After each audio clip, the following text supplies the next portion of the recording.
Hello students, आज हम start करेंगे light emitting diode LED. Hindi में हम इसको कहते हैं प्रकाश उत्सर्जक डायोड।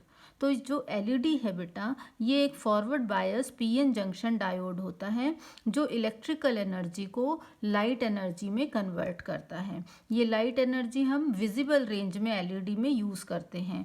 और यहाँ पर एक पॉइंट ये ध्यान में रखेंगे कि recombination of electron and hole pair हम यहाँ पर यूज़ करते हैं। एनर्जी गैप जो होता है ये 1.1 इलेक्ट्रॉन वोल्ट से ज़्यादा होना चाहिए यहाँ पर इस प्रोसेस के लिए।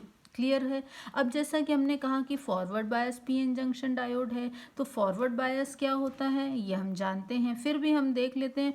पी टाइप जिसमें majority charge carrier holes, N type majority charge carrier electron. Electron कहाँ है? कंडक्शन बैंड में। होल कहाँ है? वैलेंस बैंड में। इलेक्ट्रॉन की एनर्जी कैसी होगी? ज़्यादा होगी। होल की एनर्जी कैसी होगी? कम होगी। तो जब हमने इसमें कोई बायसिंग अप्लाई नहीं किया है तो क्या होगा? डिफ्यूज़न के कारण यहाँ पर एक पोटेंशियल बैरियर क्या होता है? बन जाता है। ये पोटेंशियल बैरियर यहाँ पर डिप्लीशन लेयर भी फॉर्म कर दे रहा है। ठीक है। अब जब हमने बायसिंग अप्लाई की, डायोड के पी टाइप को बैटरी के पॉजिटिव टर्मिनल से कनेक्ट किया और डायोड के एन टाइप को बैटरी के नेगेटिव टर्मिनल से हमने कनेक्ट किया, तो क्या हुआ? फॉरवर्ड बायसिंग अप्लाई हो गई। अब क्या होगा? यहाँ पर होल जो है पॉजिटिव टर्मिनल से रिपल होंगे, इलेक्ट्रॉन नेगेटिव टर्मिनल से रिपल होंगे। ये इलेक्ट्रॉन यहाँ पी से जो होल हैं यहाँ पर आकर मिलेंगे और क्या करेंगे? एनर्जी रिलीज करेंगे। क्लियर है। अब क्या होता है यहाँ पर हमको ये ध्यान में देना है बेटा, जैसे कि हमने बात की कि होल्स कहाँ हैं? वैलेंस बैंड में। ठीक है, ये अपन ने होल बना दिए। और इलेक्ट्रॉन कहाँ है? कंडक्शन बैंड में। ये तो पी एन टाइप का है, ये नॉर्मल एक मैंने बना दिया है यहाँ पर डायग्राम। तो नॉर्मली क्या होता है, जब हम कोई भी सेमीकंडक्टर यूज़ करते हैं तो वैलेंस बैंड बनाते हैं और कंडक्शन बैंड बनाते हैं, और इनके बीच का जो गैप होता है उसको हम बोलते हैं एनर्जी बैंड गैप। ठीक है। तो ये जो एनर्जी गैप है एलईडी के लिए हम चाहते हैं कि इसकी वैल्यू 1.1 इलेक्ट्रॉन वोल्ट से ज़्यादा होनी चाहिए। क्यों? वो भी अपन डिस्कस करेंगे। अब यहाँ पर एक चीज़ हम और समझ लेते हैं कि जब मान लो हमारे पास ये कोई एक सिलिकॉन है, ठीक है, उसका एटम है, उसके वैलेंस इलेक्ट्रॉन आउटर शेल में कितने हैं? 4 हैं। ठीक। अब अगर हम यहाँ से चाहते हैं कि इस इलेक्ट्रॉन को अलग कर दिया जाए तो हम क्या करेंगे? इसको कोई एनर्जी देंगे। जैसे ये इलेक्ट्रॉन इस एनर्जी को एब्जॉर्ब करेगा तो ये यहाँ से गायब हो जाएगा और इसकी जगह क्या बन जाएगा? होल बन जाएगा, और ये इलेक्ट्रॉन बाहर निकल गया।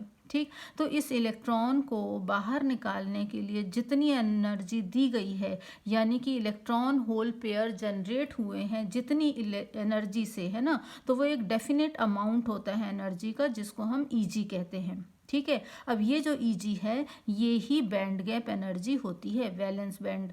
क्लियर हो गया। वैलेंस बैंड के जो यहाँ से इलेक्ट्रॉन जो है यहाँ से जंप करके कंडक्शन बैंड में चले जाते हैं और पीछे होल क्रिएट कर देते हैं, जैसे कि यहाँ पर किया है। क्लियर। तो same energy is release when an electron hole pair combine. तो जितनी एनर्जी जनरेट होने में लगाई है उतनी ही एनर्जी कंबाइन होने में लगेगी। क्लियर हो गया।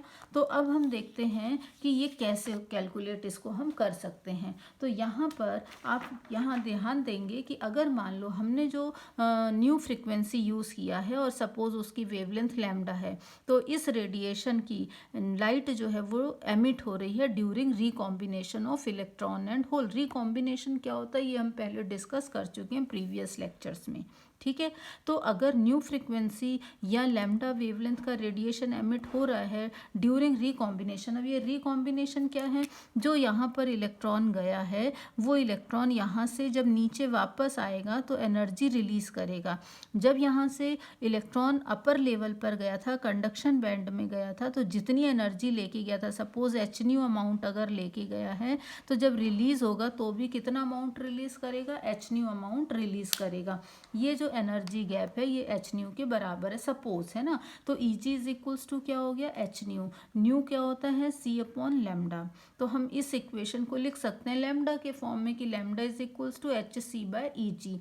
अब h की वैल्यू क्या, प्लांक कांस्टेंट, c क्या है, wavelength of light, speed of light sorry, ठीक है। तो जब आप इनकी वैल्यू पुटअप करोगे, कैलकुलेट करोगे, तो ये नियर अबाउट क्या मिलेगा, 12375 अंगस्ट्रॉम के आसपास मिलेगा अपन को, ठीक है। तो अब ध्यान देंगे हम यहाँ पर कि अगर हम सिलिकॉन या जर्मेनियम यूज़ करते हैं, तो सिलिकॉन या जर्मेनियम यूज़ करने पर इस Eg की जो वैल्यू है वो हमको नियर अबाउट 1 इलेक्ट्रॉन वोल्ट या उससे कुछ कम मिलती है। अगर ऐसा है तो ये जो लैम्डा है, ये वैल्यू पुटअप करने पर लैम्डा कितना मिलेगा हमको, 12375 अंगस्ट्रॉम के आसपास मिलेगा, ठीक है। यहाँ पर ये जो रेंज है वेवलेंथ, ये विजिबल की तो नहीं है, यहाँ पर मैक्सिमम पार्ट हीट के फॉर्म में मिलता है। मतलब अगर हम सिलिकॉन या जर्मेनियम से बना हुआ डायोड यूज़ करते हैं तो वहाँ पर हमको मैक्सिमम पार्ट वेवलेंथ का किस फॉर्म में मिल रहा है, हीट के फॉर्म में, क्योंकि ये विजिबल से ज़्यादा है, ठीक है। अगर हम सिलिकॉन की बजाय या जर्मेनियम की बजाय गैलियम आर्सेनाइड का यूज़ करते हैं तो इसके लिए जो एनर्जी गैप होता है 1.45 इलेक्ट्रॉन वोल्ट से ज़्यादा है, ठीक है। तो इसकी वैल्यू अगर हम यहाँ पर पुटअप करके सॉल्व करें तो ये नियर अबाउट हमको आंसर 8534 अंगस्ट्रॉम का मिल रहा है। अगर हम गैलियम आर्सेनाइड फास्फाइड का यूज़ करते हैं तो उसके लिए एनर्जी गैप की वैल्यू 1.9 इलेक्ट्रॉन वोल्ट होती, जैसा कि हमने शुरू में कहा था कि 1 इलेक्ट्रॉन वोल्ट से ज़्यादा ही होनी चाहिए, 1.1 से ही ज़्यादा होनी चाहिए। तो अब हमको लैम्डा कितना मिला इसमें, 6513 अंगस्ट्रॉम का मिल रहा है। तो ये जो वेवलेंथ नज़र आ रही हैं ये किस फॉर्म में, विजिबल फॉर्म में, मतलब मैक्सिमम पार्ट ऑफ एनर्जी जो है यहाँ पर किस फॉर्म में मिल रहा है, लाइट के फॉर्म में मिल रहा है। तो हम ऐसा कह सकते हैं कि अगर हम गैलियम आर्सेनाइड या gallium arsenide phosphide semiconductor material use करते हैं तो ये मटेरियल कैसे होते हैं, ट्रांसलूसेंट होते हैं, अल्प पारदर्शी होते हैं। तो लाइट एमिटेड आउट हो जाती है and junction become a light source, जो जंक्शन होता है वो लाइट सोर्स जैसा बिहेव करने लगता है, इसी को हम क्या कहते हैं, लाइट एमिटिंग डायोड कहते हैं। तो अगर हम गैलियम आर्सेनाइड यूज़ करते हैं तो हमको इसमें इंफ्रारेड रीजन मिलता है, अगर हम गैलियम फास्फाइड यूज़ करते हैं तो लगभग रेड और ग्रीन रेंज मिलती है, और अगर हम गैलियम आर्सेनाइड फास्फाइड यूज़ करते हैं तो रेड येलो की रेंज हमको मिलती है। क्लियर हो गया। तो एलईडी बनाने के लिए हमको फोटो सेंसिटिव मटेरियल का यूज़ करना पड़ता है, जैसे कि गैलियम आर्सेनाइड या फिर ये वाले मटेरियल जो हम यूज़ करते हैं। अब हम इसकी वर्किंग देख लेते हैं कि वर्किंग क्या है और कंस्ट्रक्शन क्या है, कैसे हम बनाते हैं एलईडी को। तो एलईडी बनाने के लिए बेटा हम सबसे पहले क्या करते हैं, एक सबस्ट्रेट लेते हैं, उसके ऊपर एन टाइप लेयर ग्रेन करते हैं, ठीक है, ग्रोन करते हैं। अब क्या होगा कि इसके ऊपर हम पी टाइप जो मटेरियल होता है वो डिफ्यूज कर देते हैं। तो सबसे पहले सबस्ट्रेट के ऊपर एन टाइप लेयर ग्रोन किया, उसके ऊपर पी टाइप डिफ्यूज किया। अब एन टाइप जो है इसमें मेजॉरिटी चार्ज कैरियर कौन है, इलेक्ट्रॉन है, फ्री इलेक्ट्रॉन है ये, और होल्स कहाँ पर मेजॉरिटी चार्ज कैरियर है, पी टाइप में, ठीक है। यहाँ पर हमने क्या किया है, मेटल कनेक्शन लगा दिया, ये एनोड का काम कर रहा है, कैथोड है नीचे, ये गोल्ड फिल्म लगा देते हैं। ये गोल्ड फिल्म एक काम और करती कि जितनी लाइट जो होती है यहाँ से सबको ट्रांसमिट करती जाती है, मतलब रिफ्लेक्ट करती जाती है, ठीक है। तो रिकॉम्बिनेशन ऑफ चार्ज कैरियर, यहाँ से जैसे हम बायसिंग अप्लाई करेंगे तो ये जो इलेक्ट्रॉन है इसका यहाँ पर रिकॉम्बिनेशन होता है, और जब ये रिकॉम्बिनेशन होता है तो लाइट को एमिट करते हैं। इसको हम इस डायग्राम के थ्रू भी समझ सकते हैं कि जब हमने बायसिंग अप्लाई की है यहाँ पर, तो बायसिंग अप्लाई करने पर क्या हो रहा है, यहाँ से जो इलेक्ट्रॉन है ये चल के इधर आ रहे हैं पी टाइप में, और पी टाइप में आने पर ये होल के साथ में कंबाइन हो जाते हैं, और कंबाइन होने पर इसी तरीके से एनर्जी रिलीज करते हैं, और एनर्जी रिलीज जो करते हैं वो लाइट के फॉर्म में मिलती है। इसका एनर्जी लेवल जो डायग्राम है वो हम समझ सकते हैं यहाँ पर कि ये हो गया पी टाइप, जिसका कि ये कंडक्शन बैंड हो गया, पी टाइप का वैलेंस बैंड, और ऐसे ही एन टाइप का कंडक्शन बैंड और एन टाइप का वैलेंस बैंड है। तो क्या हुआ, जब हमने फॉरवर्ड बायसिंग अप्लाई की थी, इलेक्ट्रॉन का फ्लो इधर हो रहा था, इलेक्ट्रिक करंट की direction positive to negative terminal होती, कन्वेंशनल करंट है जिस तरीके से। तो जैसे ही इलेक्ट्रॉन जो होते हैं ये जंक्शन को क्रॉस करते हैं तो ये जंक्शन पे आके क्या करते हैं, होल से कंबाइंड हो जाते हैं। तो ये अभी कहाँ पर है, हायर लेवल पर, ये कहाँ पर है, लोअर लेवल पर। तो इलेक्ट्रॉन यहाँ पर आएंगे इससे मिलने के लिए, तो जब रिकम्बाइन करेंगे तो ये एक्सेस एनर्जी जो ये जो डिफरेंस दिख रहा है एनर्जी का, उतना डिफरेंस रिलीज करेंगे, और वो जो रिलीज हो रही है वो लाइट के फॉर्म में हो रही है।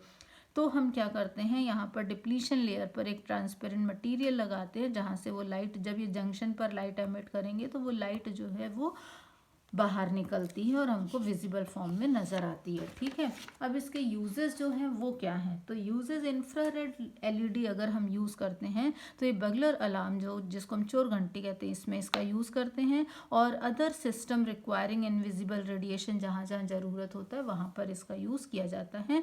विजिबल एलईडी जो होती है इसको हम न्यूमेरिकल डिस्प्ले, जहाँ पे भी नंबर हमको चाहिए होते हैं डिस्प्ले के लिए, जैसे वॉचेज़ हैं, कैलकुलेटर्स होते हैं, इंस्ट्रूमेंट पैनल होते हैं, और भी जैसे टेलीफोन स्विच बोर्ड वगैरह, इसमें हम यूज़ करते हैं विजिबल एलईडी को।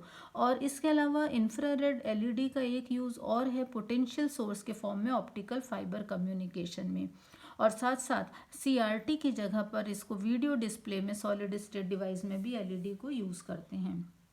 इसके अगर हम मेरिट की बात करते हैं तो जो एलईडी होते हैं इनका जो ऑपरेटिंग वोल्टेज होता है वो बहुत ही कम होता है, 1 से लेके 3 वोल्ट के आसपास, और करंट भी इसकी 5 to 10 मिली एम्पियर की होती है, इसलिए ये कंज्यूम करते हैं बहुत ही लेस पावर को या लो पावर को, इसलिए इसको हम यूज़ करते हैं। इसके साथ साथ यहाँ पर इसमें नो हीटिंग और वार्मिंग टाइम होता है ना, इसमें दे रिक्वायर नो हीटिंग और वार्मिंग टाइम, तो इसलिए हम इसको फास्ट एक्शन के कारण यूज़ कर सकते हैं। इसका साइज़ भी बहुत स्मॉल होता है, और हम इसको स्विच के रूप में भी यूज़ कर सकते हैं ऑन ऑफ के लिए, क्योंकि इसकी फास्ट स्पीड है।